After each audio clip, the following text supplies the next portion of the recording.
Top fact series کی اس video میں آج ہم آپ سے جنگ انقرہ کی تاریخ بیان کریں گے، جو کہ امیر تیمور اور سلطنت عثمانیہ کے سلطان بایزید اول کے درمیان لڑی گئی تھی۔ دو عظیم مسلمان بادشاہوں کے درمیان یہ جنگ کیوں ہوئی، اس جنگ میں دونوں فوجوں کی تعداد کتنی تھی اور اس جنگ کا کیا نتیجہ نکلا، اس ویڈیو میں ہم یہی سب بیان کریں گے۔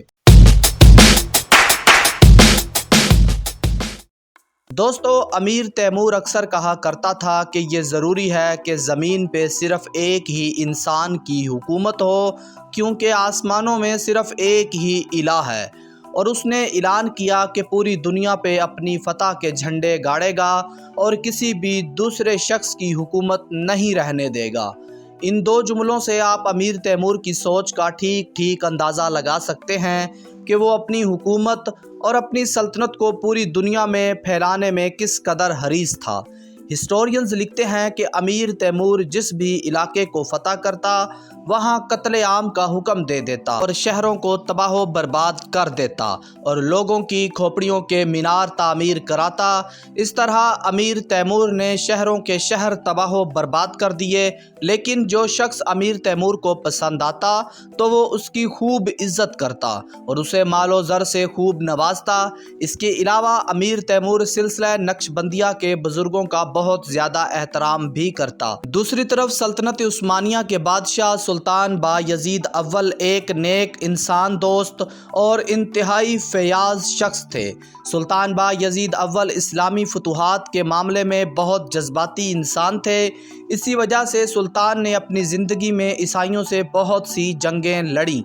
دوستو، جب امیر تیمور نے اپنی سلطنت کو بڑھانا شروع کیا تو بہت سی چھوٹی چھوٹی ریاستوں پہ قبضے کرنا شروع کیے۔ ان ریاستوں کے امراء اپنی جانیں بچا کے سلطنت عثمانیہ کے سائے میں چلے گئے، یعنی وہ سب امراء سلطان بایزید اول کی پناہ میں چلے گئے، اور اس طرح جب کچھ امراء سلطنت عثمانیہ کی لپیٹ میں آئے تو وہ امیر تیمور کی پناہ میں چلے گئے۔ اب یہ امراء اپنے کھوئے ہوئے علاقے واپس لینے کے لیے دونوں بادشاہوں کو آپس میں لڑانے کے لیے اکسانے لگے، جبکہ کچھ ہسٹورینز لکھتے ہیں کہ عیسائیوں سے عثمانیوں کی سخت دشمنی تھی، کیونکہ عثمانیوں نے عیسائیوں کے بہت سے علاقے فتح کر کے اپنی سلطنت میں شامل کیے تھے۔ تو عیسائیوں نے بھی امیر تیمور کو اکسایا کہ وہ سلطان بایزید اول کو صفحہ ہستی سے مٹا دے۔ اسی دوران امیر تیمور اور سلطان بایزید کے درمیان خطوط کے ذریعے تلخ کلامی چل رہی تھی، اور دونوں بادشاہ اپنے اپنے طریقوں سے ایک دوسرے پہ طنز اور دھمکیوں کے تیر برسا رہے تھے۔ امیر تیمور نے سلطان بایزید کو خط لکھا کہ میں تمہیں زندہ چھوڑ رہا ہوں کیونکہ تم سلطان عثمان کی نسل سے ہو، اور عثمان نے اسلام کی بہت خدمت کی ہے، اور تم بادشاہ بھی نہیں ہو بلکہ ترکوں کے ایک سردار ہو۔ اس طرح امیر تیمور نے سلطان بایزید کو بادشاہت کے منصب سے گرا کے ایک سردار کی سی حیثیت دی، جبکہ سلطان بایزید نے بھی تیمور کو خط میں لکھا کہ میں تمہیں اس گستاخی کی سزا تمہارے ملک میں دوں گا۔ دوستو، ان دو وجوہات کے علاوہ اس جنگ کی ایک وجہ اور بھی تھی، اور وہ وجہ تھی سلطنت کی وسعت۔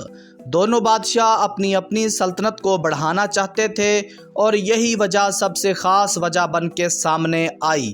اس کے بعد امیر تیمور نے 1402 عیسوی میں ایک بڑا فوجی لشکر لے کے سلطنت عثمانیہ پہ چڑھ دوڑا، لیکن اس وقت سلطان بایزید اول بازنطینی سلطنت کے دارالحکومت قسطنطنیہ کا محاصرہ کیے ہوئے تھا، اور قریب تھا کہ سلطان بایزید اول قسطنطنیہ کو فتح کر لیتا اور بازنطینی سلطنت کو جڑ سے اکھاڑ پھینکتا۔ جب تیمور عثمانیوں کی حدود میں داخل ہوا تو موجودہ ترکی کے شہر سیواس کے قریب اس کا سب سے پہلا سامنا سلطان بایزید اول کے بیٹے ارطغرل سے ہوا، جس کو تیمور نے شکست دے کے سیواس پہ قبضہ کر لیا۔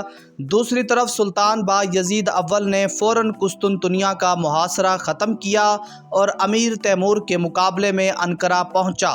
سلطان بایزید اول کے انقرہ پہنچنے سے پہلے تیمور سلطنت عثمانیہ کے کئی چھوٹے چھوٹے علاقے فتح کر چکا تھا اور اپنی سلطنت میں شامل کر چکا تھا۔ جب سلطان بایزید اول اپنی فوج کے ساتھ انقرہ کے میدان میں پہنچا تو امیر تیمور نے دیکھا کہ یہ میدان جنگ اس کے لیے بہتر نہیں ہے، تو وہ اپنی فوج کے ساتھ پیچھے ہٹتا گیا اور سلطان بایزید اول تیمور کی یہ چال نہ سمجھ سکا اور وہ اپنی فوج کے ساتھ امیر تیمور کا پیچھا کرنے لگا۔ جب امیر تیمور سیواس کے مقام پہ پہنچا جہاں اس نے سلطان بایزید کے بیٹے کو شکست دی تھی، وہاں سے اپنی فوج کا کچھ حصہ چھوڑا تاکہ سلطان بایزید کو الجھایا جا سکے، اور خود امیر تیمور اپنی باقی فوج کو ساتھ لے کے ایک بڑا طویل چکر کاٹتے ہوئے انقرہ پہنچ گیا اور انقرہ کا محاصرہ کر لیا۔ جب سلطان بایزید کو خبر ملی کہ امیر تیمور نے انقرہ کا محاصرہ کر لیا ہے تو وہ فوراً اپنی فوج کے ساتھ انقرہ کی طرف چل پڑا۔ انقرہ واپس پہنچنے تک سلطان بایزید کی فوج بھوک پیاس سے نڈھال ہو چکی تھی اور ہزاروں سے زیادہ سپاہی بھوک اور پیاس کی شدت سے جان کی بازی ہار چکے تھے۔ جب سلطان بایزید اول انقرہ پہنچا تو پوزیشنیں بدل چکی تھی۔ امیر تیمور میدان جنگ کے ایک بہتر حصے پہ قبضہ کر چکا تھا اور کمزور حصے پہ اب سلطان بایزید آ چکا تھا۔ دوستو، ہسٹورینز ان دونوں فوجی لشکروں کی تعداد میں اختلاف رکھتے ہیں۔ کچھ ہسٹورینز لکھتے ہیں کہ سلطان بایزید کی فوج کی تعداد 2 لاکھ تھی، جبکہ امیر تیمور کی فوج کی تعداد 80,000 تھی۔ اس کے علاوہ دولت عثمانیہ کے مطابق سلطان بایزید کی فوج کی تعداد 20 لاکھ تھی۔ میٹا اے آئی کے مطابق امیر تیمور کی فوج کی تعداد 1,40,000 تھی، جس میں 32 جنگی ہاتھی بھی شامل تھے، اور سلطان بایزید کی فوج کی تعداد 85,000 تھی۔ زیادہ تر ہسٹورینز کا کہنا ہے کہ سلطان بایزید کی فوج کی تعداد 1 سے 2 لاکھ تھی اور امیر تیمور کی فوج 80,000 تھی۔ اب 2 جنوری 1402 کے دن دونوں بادشاہ انقرہ کے میدان جنگ میں اپنی اپنی فوجی صفیں ترتیب دے چکے تھے۔ جنگ شروع ہوئی تو تیموری فوج کے پہلے حملے سے سلطان بایزید کے تاتاری فوجی میدان جنگ سے سرپٹ دوڑنے لگے اور سلطان بایزید کی ایک صف خالی ہو گئی۔ میدان جنگ میں منگول اور ترک سپاہی خوب بہادری دکھانے لگے اور سر دھڑ کے فیصلے کرنے لگے۔ شدید گرمی کے عالم میں سلطان بایزید کی فوج بھوک اور پیاس سے جو پہلے ہی نڈھال تھی، زیادہ دیر تیموری حملوں کا مقابلہ نہ کر سکی اور میدان جنگ سے بھاگنے لگی۔ جو فوجی سلطان کے لڑتے رہے وہ مارے گئے، اور یوں امیر تیمور فوجی حکمت عملی اور بہادری سے سلطان بایزید کو ایک خطرناک شکست سے دوچار کر گیا۔ جنگ کے بعد امیر تیمور نے سلطان بایزید کو گرفتار کر لیا۔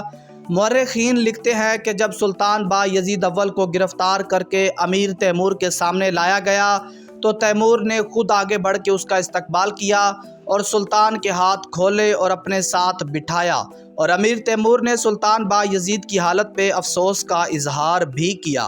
اس کے بعد امیر تیمور نے سلطان بایزید کے لیے اپنے خیمے کے ساتھ ایک خیمہ نصب کیا اور کچھ سپاہی اس کی نگرانی کے لیے مقرر کر دیے۔ یوں سلطان بایزید گرفتار ہونے کے تقریباً 1 سال کے اندر اندر وفات پا گیا۔ مورخین کے مطابق اس جنگ میں امیر تیمور کے 15,000 سپاہی مارے گئے اور زخمی ہوئے، جبکہ سلطان بایزید کی فوج کے 30,000 سپاہی مارے گئے اور زخمی ہوئے۔ یہ تھی جنگ انقرہ کی تاریخ جو ہم نے آپ سے بیان کی۔